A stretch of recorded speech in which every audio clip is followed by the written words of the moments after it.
I came across an article a little while back in which um, people were asked if you could go back in time and give your younger self one bit of advice, what would it be? Stay in the tree instead of answering the phone for the first boyfriend.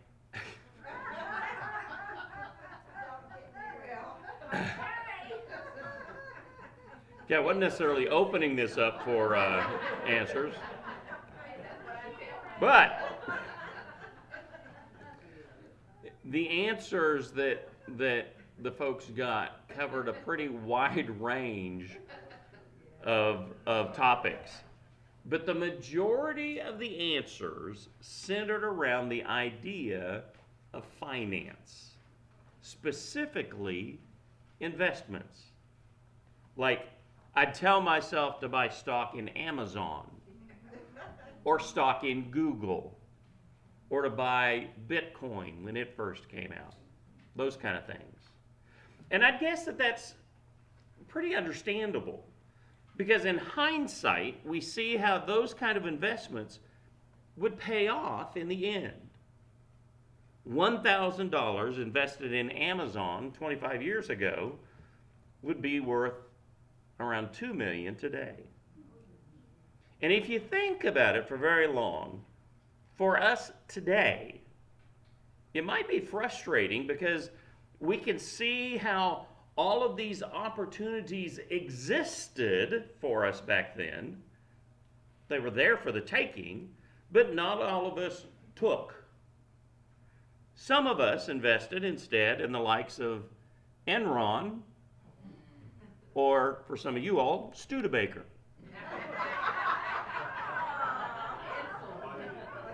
I know that was a cheap shot. That was a cheap. I'm sorry.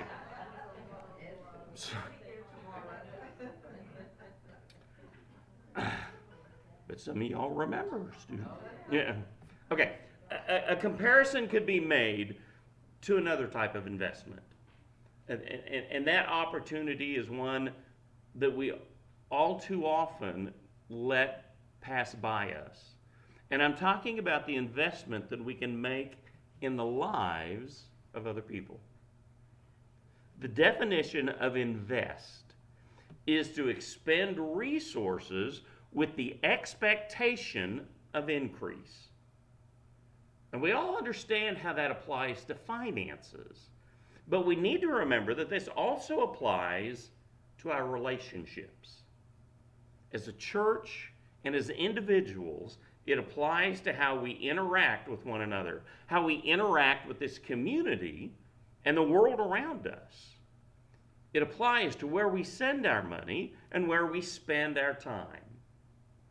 We can expend our resources with the expectation of increase, not for ourselves or our own sense of satisfaction, but for the sustenance of others, and ultimately for the success of them as well. And here's the good news. We may have missed the opportunity to get on the ground floor of some stellar stocks, but as far as the investment in the lives of others, it's never too late to start. The window is still open, and we need to get in on it. Paul talked about this in the final chapter of his letter to the church in Corinth. He talked about 3 ways that the church and the individuals of the church could invest in others. And that's what we're going to look at tonight. It's the investment opportunity of a lifetime.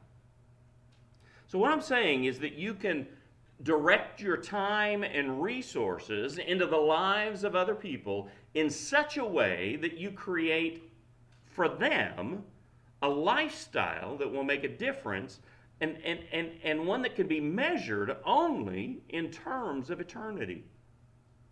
So how do we do that? Well, let's look in 1 Corinthians chapter 16. We're going to be in verses 1 through 11. 1 Corinthians 16, 1 through 11. And we're going to see, at the risk of sounding corny, 3 investment strategies for making a difference in the lives of other people. So here they are. The first strategy is invest in their needs.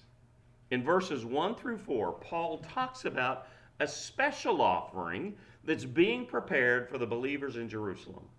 This was a project that was very close to his heart because he mentions it during several of his writings in the New Testament. 1 Corinthians 16, verses 1 through 4 says this: "Now about the collection for the saints, you should do the same as I instructed the Galatian churches. On the first day of the week, each of you is to set something aside and save in keeping with how he prospers, so that no collections will need to be made when I come. When I arrive, I will send with letters those you recommend to carry your gracious gift to Jerusalem. If it is suitable for me to go as well, they can travel with me." Now, there are a couple of things to note about this offering that we can use as a guideline today. In verse 1, he refers to a collection for the saints. That means that this was to be a special offering that was taken up. And in verse 3, he refers to it as a gift. In other words, this was not a part of the tithe. This was on top of the tithe. It was above and beyond the tithe. It was a special love gift. And the primary purpose of this gift was to assist the believers in Jerusalem who were struggling. The membership of the early church, especially in Jerusalem, was not made up of doctors and lawyers and leaders of industry. It consisted of more common laborers, many who were even slaves. Most of them struggled financially. And Paul wanted churches from affluent communities like Corinth and Galatia to help out those who were barely getting by. And he also knew that presenting a gift to the believers in Jerusalem would have a very unifying effect. It would demonstrate to those who were struggling and those in leadership positions that we're all in this together. We understand what it is that you're going through, and we want to help you out. So Paul gives some practical advice about how to put this gift together. He was planning a possible visit to Corinth in the not too distant future. But he didn't want his time there to be all about fundraising. So he asked them to take some steps in advance to get the gift ready. On the first day of the week, when you meet together, set aside a sum of money that we can send along. And he used the phrase, "in keeping with your income." In other words, you don't have to give more than you can afford. Give whatever you can. And then he said, choose some leaders who will be able to deliver this special offering to Jerusalem. He said, I'll prepare letters of introduction, which was a common procedure in the ancient world. It was the proper thing to do. And then he said, if possible, I'll even go with them. The guidelines that we can get from this is that we need to be aware of the needs that exist all around us. And we need to be ready to do what we can to help. We can't solve the problems of the entire world. And many times when you give to those who are struggling to get by, your gift is gone as soon as they get it because their need is so great. That's why it helps for us to work with others. Together, we can do more. And it doesn't feel like we're tossing money into the wind. We can create levels of accountability that way.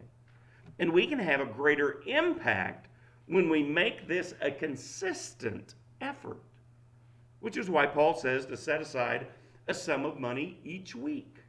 He's encouraging them to make it a habit. And here's something to keep in mind. When you help someone in any way, whether it's financially or spending time with them, or giving them a ride, or looking after them in some way, you're doing more than just giving them a little bit of help. You're telling them and you're showing them that they matter. You're telling them that you care about them.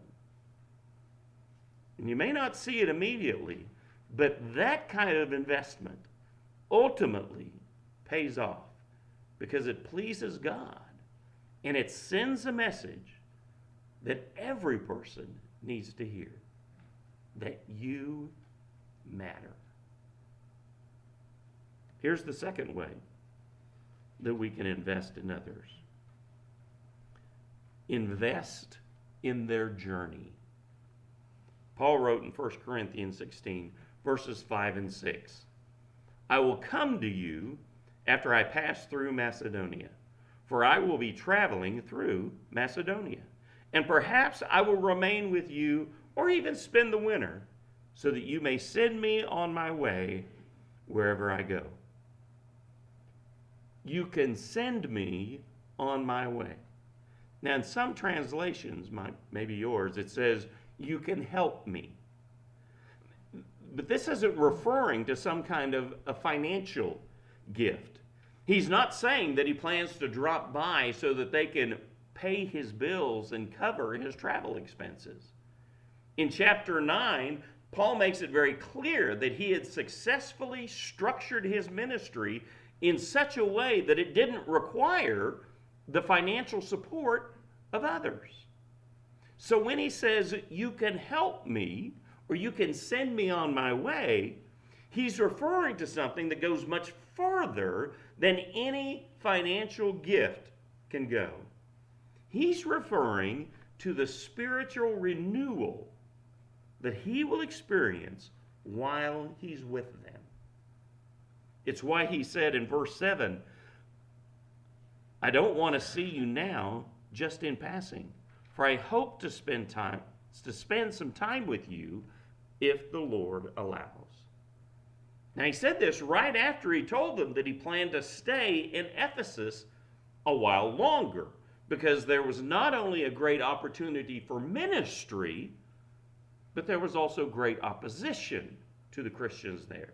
And he knew that when he made it to Corinth, even though there was going to be business that he'd have to take care of, matters that he was going to have to resolve, he would also need a time of renewal and restoration. And it would give him the chance to catch his second wind. Back when I was in youth ministry, a long time ago, I went to a week-long youth conference in Nashville.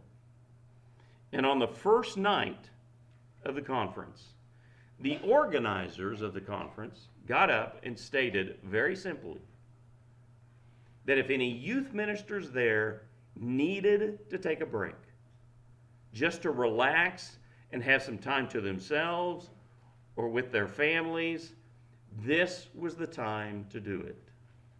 In fact, he said, for some of you, the most spiritual thing you could possibly do this week is stay in your hotel room and sleep. He said they weren't taking roll. They weren't going to tell the senior pastor if they didn't show up for something. And I'll be honest with you, they were right. All of us need a chance to catch our breath from time to time. A time to rest simply so that we can continue ministering. The way we help others in their journey might not be any grand gesture at all. It might actually be quite small.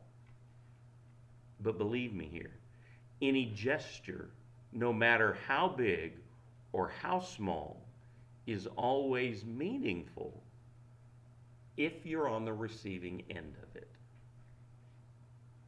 As we observe those whom God has placed in our lives, we need to make it a point to ask, how can I help you along the way? How can I help you on your journey? Maybe there's a college student that needs a place to stay over a holiday. Maybe there's a young family that could use a babysitter from time to time. Maybe there's someone who lives alone who could simply use your company on occasion. We need to make it our habit to look for ways in which we can help others who are on their journey. Ask, how can I contribute to your life? And here's the third investment strategy for making a difference in the lives of others. Invest in their well-being. Or you could say, invest in their growth. What I'm saying here is that we need to be a source of strength and encouragement and comfort for others. This is what Paul said. Look at verses 10 and 11. It says, if Timothy comes, see that he has nothing to fear from you, because he is doing the Lord's work just as I am. Therefore, no one should look down on him. Send him on his way in peace, so he can come to me, for I am expecting him with the brothers. Now, there are some scholars who speculate that Timothy might have been, by nature, a little timid. Maybe that's why Paul declared in the second letter that he wrote to Timothy, God has not given us a spirit of fear and timidity, but of power, love, and self-discipline. Paul also exhorted him in 1 Timothy, don't let anyone look down on you because you are young, but be an example to all believers. There's a good possibility that Timothy needed to be reminded of some of those.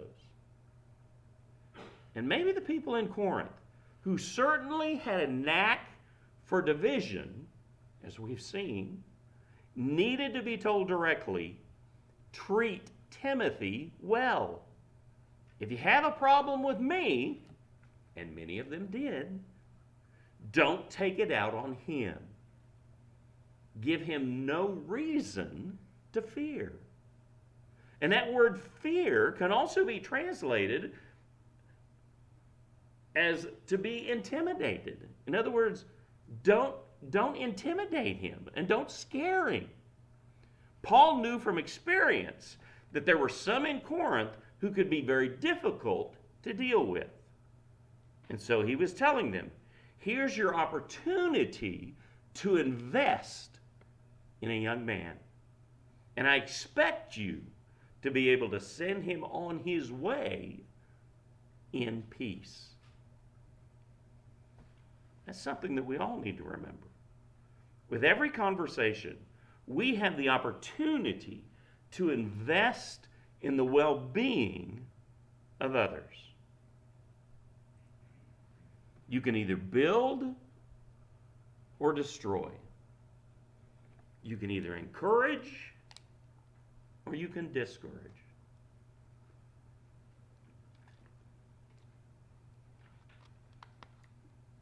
We need to remember that it's okay to make somebody feel better.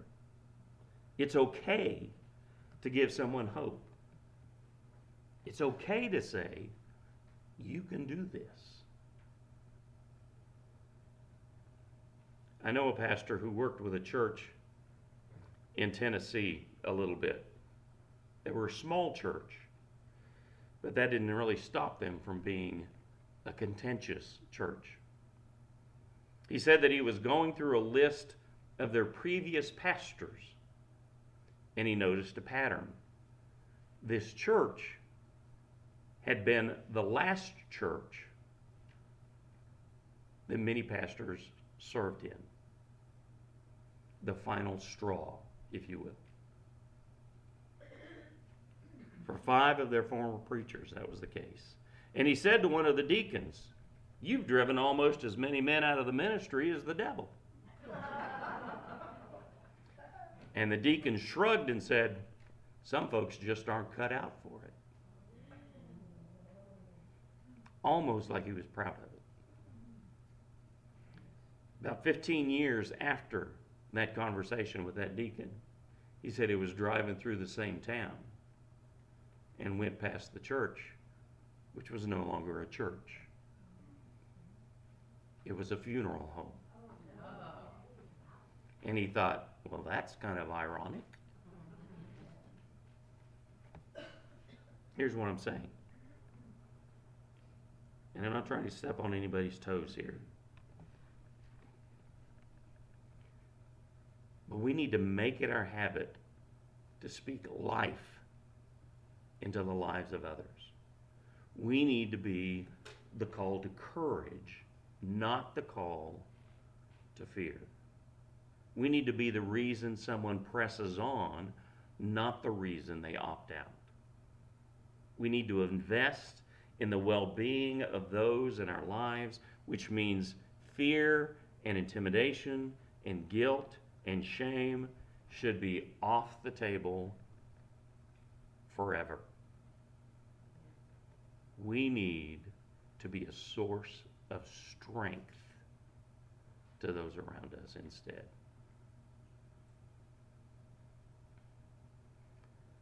Paul uses a variation of one specific word 3 times in this section of Scripture.